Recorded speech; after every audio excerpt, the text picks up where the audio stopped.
Hello guys, welcome back to our YouTube channel.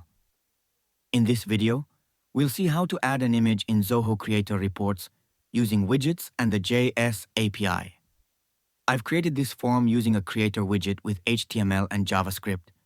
Here's the code. This is index.html and this is index.js. In this form, the user needs to fill in first name, email, upload an image,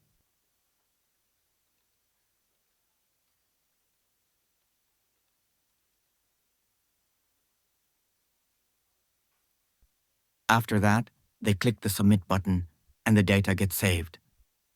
Now let's check the reports page. Yeah, the image has been added successfully through the JS API.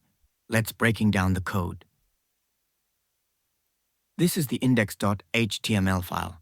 I've created 3 input fields, 1 first name, 2 email, 3 image upload, and in the Submit button, I'm calling the JS function using onClick.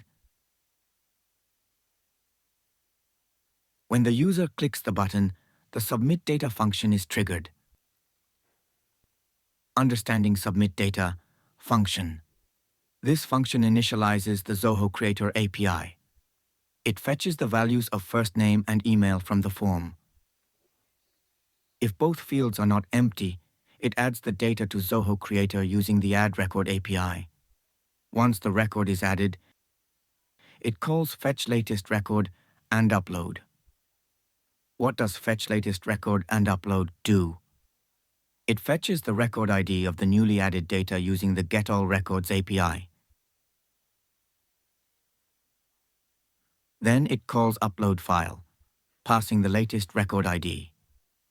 What does uploadFile do? This function updates the image on the record using the uploadFile API. Once the image is uploaded, we call reload page after delay, which refreshes the page after 2 seconds. So, this is how we can dynamically upload images in Zoho Creator reports using widgets and the JS API. Thanks for watching. Don't forget to like, share, and subscribe to our YouTube channel for more informative videos.